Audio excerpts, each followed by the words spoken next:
Hallelujah, परमेश्वर की महिमा हो। Good morning. क्या उठ गए हैं? तो आइए, एक और दिन प्रभु ने हमें दिया है कि हम उनके वचनों पर मनन करें। छोटी प्रार्थना। महापवित्र परमेश्वर, जहां इस संसार में हर तरफ उलझने हैं, आपने अब तक हमें संभाला है। अपनी कृपा में हमें बनाए रखें प्रभु। हमारे आंसुओं को लगातार पोंछते हुए, अपनी कृपा हम पर बरसाते हुए, आपकी इच्छाओं को जानकर समझकर उनके अनुसार जीने का अनुग्रह हम में से प्रत्येक को दें प्रभु। प्रार्थना यीशु के नाम से मांगते हैं, आमीन। हर रोज सुबह उठने के साथ ही हमें कई सारे निर्णयों को लेना होता है। बीती रात या बीते दिनों में घटित वे घटनाएं जो सुबह उठने के साथ ही हमें परेशान करती हैं, हैरान करती हैं। रोते रोते रोते रोते रात को पता नहीं कब सोए, सुबह उठने के साथ ही उन बातों को दोबारा याद कर रोना, दोबारा से वही दुख, दोबारा से वही परिस्थिति। क्या ऐसा चल रहा है? इन समस्याओं को हम ऐसे ही खींचते खींचते यहां तक ले आए हैं। समस्याओं के समाधान करने वाले प्रभु के पास हम नहीं गए, लेकिन अपने ही प्रयास यदि हम करें, यदि अपनी ही कोशिशों को अंजाम देने का प्रयास करें, तो कभी भी हमें उन समस्याओं का समाधान नहीं मिलेगा। कुछ लोग हैं ना जो कहते हैं, हमारी पूरी जिंदगी आंसू है, मेरे जीवन में रोने के सिवाय, आंसुओं के सिवाय और क्या है? क्या कहीं आप ऐसी परिस्थिति में तो नहीं? अगर हां, तो आज प्रभु आप ही से बात कर रहे हैं। देखिए, यशायाह की पुस्तक, प्रभु के इस वायदे को आप अपनाएं। यशायाह की पुस्तक और उसका 30वां अध्याय 19वीं आयत से पढ़ रहा हूं। देखिए, हे सियोन के लोगों, तुम यरूशलेम में बसे रहो। सियोन के लोगों, तुम यरूशलेम में बसे रहो। तुम अब फिर कभी ना रोगे। अब से तुम कभी नहीं रोगे। वे तुम्हारी दुहाई सुनकर निश्चय तुम पर अनुग्रह करेंगे। वे तुम्हारी दुहाई सुनकर निश्चय तुम पर अनुग्रह करेंगे। वे सुनते ही तुम्हारी मानेंगे। उनकी बातों को आप सुने और अपनी बात को आप उन तक प्रार्थना में पहुंचाएं। वे आपकी बात को सुनते ही आपको उत्तर देंगे। क्या आप सुबह उठते ही प्रार्थना करते हैं? सुबह उठने के साथ ही दिन भर के लिए क्या प्रभु के साथ को खोजते हैं? ऐसे भी कई लोग हैं जो कभी किसी को गुड मॉर्निंग तक नहीं कहते। हां, जब हम बाहर जाते हैं, ऑफिस जाते हैं, दूसरे लोगों से मिलते हैं, good morning good morning good morning good morning सबसे कहते हैं। स्कूल कॉलेजेस जब जाते हैं, स्टूडेंट्स टीचर्स गुड मॉर्निंग कहते हैं, वह दूसरी बात है। लेकिन क्या कभी आपने अपनी पत्नी से गुड मॉर्निंग कहा है? या फिर क्या आपने अपने पति को गुड मॉर्निंग कहा है? बच्चों, क्या आप मां बाप को गुड मॉर्निंग कहते हैं? मैं यहां सांस्कारिक तौर पर या आदतन कहने की बात नहीं कर रहा हूं। चलिए, दूसरों से कहने की बात छोड़िए, क्या उठने के साथ ही आप प्रभु को गुड मॉर्निंग कहते हैं या नहीं? क्या प्रभु से कहते हैं, प्रभु आपने यह नया दिन दिया, आपका धन्यवाद। जीवितों की इस दुनिया में मुझे रखा, आपका धन्यवाद। बीते 24 घंटे आप मेरे साथ रहे, अगले 24 घंटे भी आप ही मेरी अगुवाई करें। अगर आप विदेश से इन कार्यक्रमों को देख रहे हैं, तो हो सकता है यह सुबह ना हो, या फिर अगर आप लाइव में नहीं देख रहे, अपने अनुकूल समय पर आप इन कार्यक्रमों को देख रहे हों। बात यहां सुबह शाम की नहीं हो रही। जब कभी आप इन कार्यक्रमों को देखते हैं, प्रभु आपसे बात करेंगे। मेरे कहने का तात्पर्य यह है, अपने दिनचर्या की शुरुआत आप परमेश्वर के साथ करें। सुबह उठने से लेकर रात के सोने तक यदि हमारा ध्यान उन पर हो, अपनी परेशानियों को, तकलीफों को यदि हम उन्हें बताएं, हमारी कमी घटियों के बीच यदि हम उन्हें पुकारें, प्रभु परमेश्वर सुनने के साथ ही आपकी मानेंगे। कितना शानदार वादा वे यहां दे रहे हैं। वायदा खिलाफी के लिए वे इंसान नहीं हैं। यदि वे कहते हैं देंगे तो देंगे। वे वायदा करके निभाने वाले परमेश्वर हैं। इसलिए हमें परमेश्वर के वायदों को अपनाना है। इन वायदों को अपने हृदय में अपनाएं, अपने जीवन में इन्हें अपनाएं, विश्वास के साथ इन्हें क्लेम करें और फिर इसके पूरा होने के लिए प्रभु को इसे स्मरण कराएं। मैं तुम्हारी दुहाई सुनूंगा, तुम फिर कभी ना रोगे, और वे तुम्हारी दुहाई सुनते ही निश्चय तुम पर अनुग्रह करेंगे, और वे सुनते ही तुम्हारी मानेंगे। अब तुम कभी नहीं रोगे, प्रभु कह रहे हैं। अब से तुम कभी भी नहीं रोगे। अब तुम्हें आंसू बहाने की जरूरत नहीं होगी। मैं तुम्हारे दुख के दिनों को समाप्त करूंगा, प्रभु कह रहे हैं। कुछ लोगों के जीवनों में तात्कालिक दुख होते हैं, कुछ समय के लिए वे दुख रहते हैं। मैं उनकी बात नहीं कर रहा। कुछ लोग बीते दिनों को याद करके, जो कुछ हुआ था उन चीजों को याद करके, उन परिस्थितियों को याद करके वे रोते हैं। फिर कुछ लोग ऐसे भी होते हैं जिनकी पूरी जिंदगी ही आंसुओं से भरी होती है। जीवन में ऐसा कुछ भी नहीं हो रहा होता जिसको लेकर वे थोड़ा खुश हो सकें, जीवन में थोड़ा आनंद मना सकें। रोते रोते रोते रोते उनके आंसू ही सूख जाते हैं। अब आंसू भले ही ना टपकते हों, लेकिन चेहरे पर उदासी झलकती है। हमें ऐसी जिंदगी बिताने की आवश्यकता क्या है जब हमारे पास प्रभु हैं।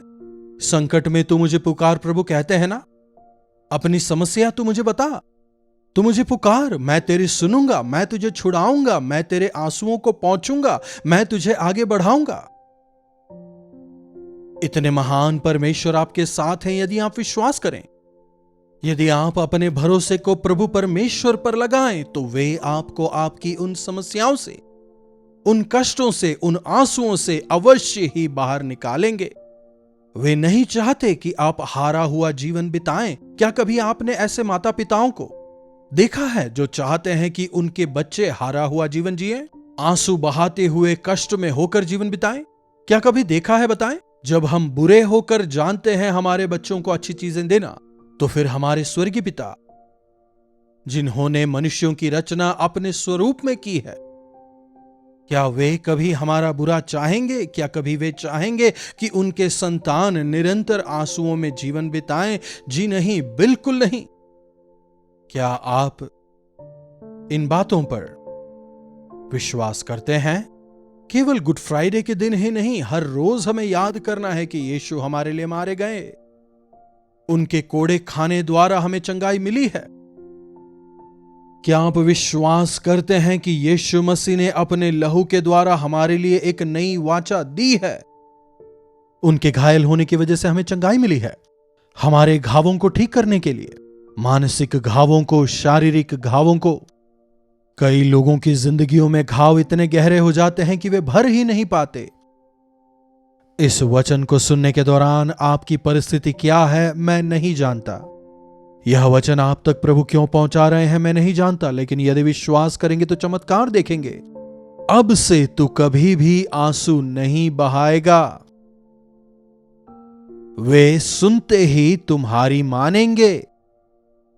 और चाहे प्रभु तुम्हें विपत्ति की रोटी और दुख का जल भी दे। आजकल कई लोग खाने पीने तक के लिए रोते हैं। कई ऐसे लोग हैं जिनके पास खाने पीने के लिए कुछ नहीं है। खाने को नहीं है, पीने को नहीं है, बच्चे को देने के लिए दूध नहीं है। अफ्रीकन कंट्रीज की अगर हम बात करें तो बच्चों को खिलाने के लिए खाना नहीं है, पिलाने के लिए दूध नहीं है, यहां तक कि पानी तक नहीं है। मणिपुर में हमारे कई सारे प्रियजन बिना खाने के, बिना घर के, आज भी इतने दिनों के बीत जाने के बाद भी उनकी स्थिति जस की तस बनी हुई है। वे आज भी परेशान हैं। उनके लिए हमें परमेश्वर से प्रार्थना करनी है। उनके लिए हमें प्रभु से विनती करनी है कि उनकी स्थिति बदले। जी हां, कई सारे लोग प्रार्थना कर रहे हैं और प्रभु एक महान कार्य वहां करने पर है। जब हम हमारे संगी भाइयों को, बहनों को परेशानियों में देखते हैं, तकलीफ में देखते हैं, जब हमारे संगी विश्वासी परेशानी तकलीफ में होते हैं, हमारे अपने बच्चे जब तकलीफ में होते हैं, या फिर कोई ऐसा हो जिसने अब तक उद्धार नहीं पाया है, तो हमें उनके लिए प्रार्थना करना है, उनके लिए विनती करनी है। और आज वचन कहता है, प्रभु जैसे ही उसे सुनेंगे वे तुरंत उसका उत्तर देंगे। हमारी सुनते ही वे हमारी मानेंगे। प्रभु आपको खाने के लिए और पीने के लिए देंगे। अब आपको खाने पीने के लिए रोने की आवश्यकता नहीं। तुम्हारे लिए खाने पीने का प्रबंध मैं करूंगा। तुम्हारे उपदेशक फिर ना छिपें। वाकई में आज मसीह की संतानों को उपदेश की जरूरत है, सही उपदेशों की उन्हें जरूरत है। गिरने के बाद कैसे उठना है यह सीखना ज्यादा अच्छा है, या फिर बिना गिरे रहना ही उत्तम है? आप ही मुझे इस विषय बताइए। पाप को करने के बाद, अधर्म को करने के बाद, गलतियां करने के बाद, किसी मिस्टेक को करने के बाद हम उस पश्चाताप में पड़ते हैं, रोते हैं, बिलखते रहते हैं। क्या यह अच्छा है, या फिर मेरे जीवन को मुझे कैसे जीना है? बिना गिरे प्रभु की इच्छा के अनुसार मैं कैसे जीऊं? क्या ऐसे जीने की इच्छा आप में नहीं है? यदि हां, तो उसके लिए उपदेश आवश्यक है। मसीही उपदेश, वचन आधारित उपदेश, हमारे लिए मार्गदर्शक उपदेश। मसीही जीवन में हमें किस तरह आगे बढ़ना है, हमारी समस्याओं का समाधान कैसे हो सकता है, यह सब कुछ हमें वचन में मिलता है और वचन से सीखते हैं इसलिए। और वचन जो है वह पवित्र आत्मा की प्रेरणा से लिखा गया है इसलिए। यह जो उपदेश है यह मनुष्यों के नहीं है, यह परमेश्वर के उपदेश हैं। यहां तक कि स्वयं यीशु कहते हैं, यह मेरे नहीं लेकिन भेजने वाले के वचन है। मैं मनुष्य होकर कुछ कहने के लिए नहीं आया हूं, लेकिन स्वर्ग के वचन तुम तक पहुंचाने आया हूं। स्वर्ग के परमेश्वर के हृदय को तुम तक पहुंचाने आया हूं, ताकि तुम परमेश्वर के मन को पहचान सको। परमेश्वर मनुष्यों से क्या चाहते हैं, एक परिस्थिति जब सामने आती है उसका सामना कैसे करना है, वह सब हमें प्रभु के वचन में, उनके उपदेशों में नजर आता है। वहां से हम उनके वचनों द्वारा, उनके उपदेशों द्वारा हम सीख सकते हैं। उपदेश देने का जो मतलब है, बस खड़े होकर कोई लेक्चर देना नहीं है, लेकिन उसके अर्थ को समझाना है। जब तक वे ना सीखें सिखाना। समझ रहे हैं? हम क्यों इतनी मेहनत करते हुए हर रोज आप तक इन संदेशों को पहुंचाते हैं? हफ्ते में केवल 1-2 दिन करके हम रुक सकते थे ना, क्योंकि कल की जो समस्या थी वो जा चुकी है। आने वाले कल में और दूसरी समस्या होगी। देखिए आजकल संसार की हालत, हर रोज नई परेशानी, हर रोज नई बीमारी, हर रोज हम नई परिस्थितियों का सामना कर रहे हैं जिनका जिक्र भी हमने पहले कभी नहीं सुना था। मणिपुर में कितने लंबे अरसे से ऐसी क्रूरता नजर आ रही है। जी हां, कुछ लोग उसके विरुद्ध में प्रदर्शन कर रहे हैं, प्रोटेस्ट कर रहे हैं, और जिनकी हैसियत है वे लोग वहां जा रहे हैं, वहां जाकर लोगों से मिल रहे हैं। लेकिन इन सब का जो परमानेंट सॉल्यूशन है वो कहां से आएगा? क्या सरकार के कुछ कह देने से सॉल्यूशन मिलेगा, या नए कानून से सॉल्यूशन मिलेगा? केवल परमेश्वर ही कर सकते हैं। अगर उनकी परेशानियां खत्म होनी है, अगर उनके आंसू पोंछे जाने हैं, तो जो भूमंडल के सृष्टिकर्ता हैं, सृष्टिकर्ता परमेश्वर को उन अधिकारियों के मन में बदलाव को लाना होगा। परमेश्वर का वचन कहता है, राजाओं का मन नालियों के जल के समान होता है, जिसे परमेश्वर जिधर चाहे फेर सकते हैं। इस तरफ जाने वाले पानी को यदि वहां फेर दिया जाए तो वहां वो चला जाएगा।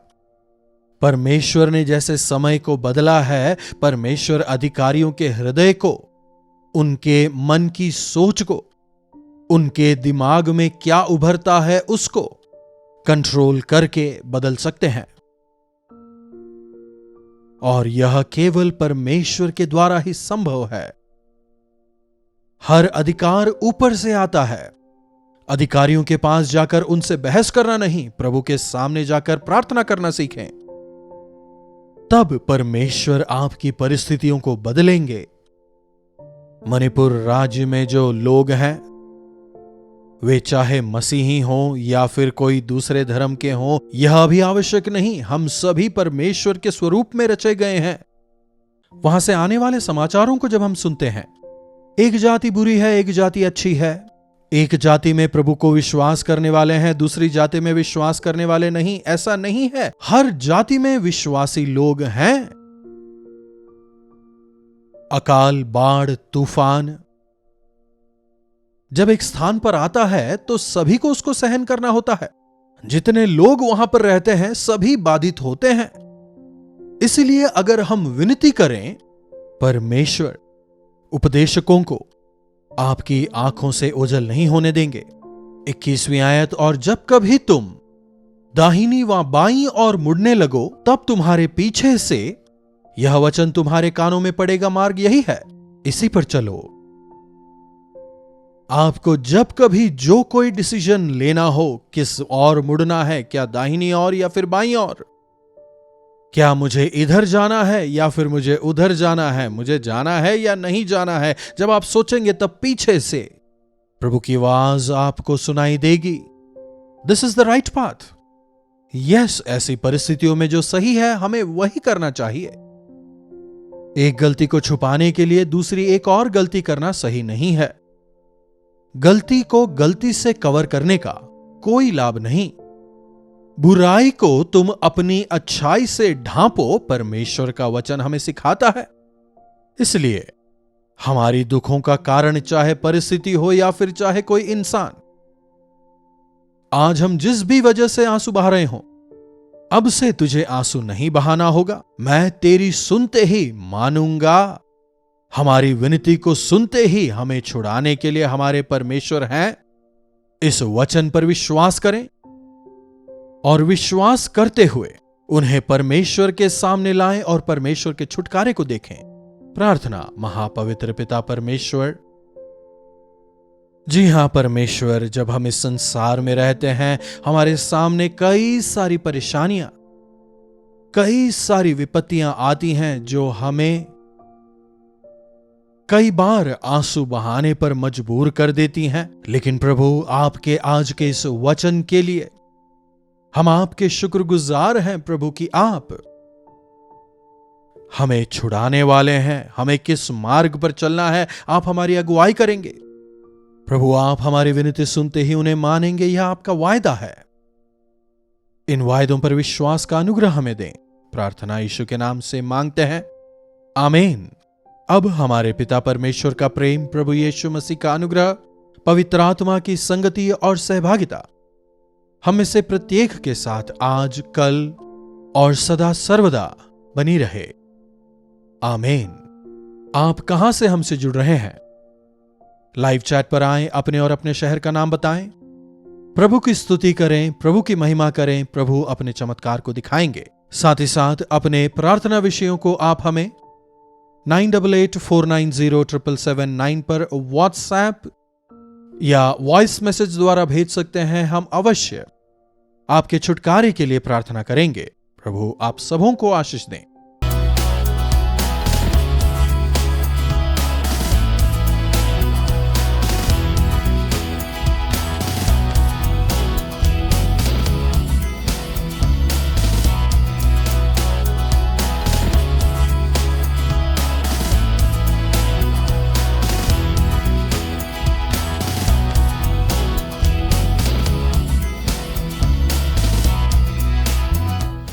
कलवरी दर्शन, ये है प्रेम के दर्शन, यीशु प्रेम के दर्शन।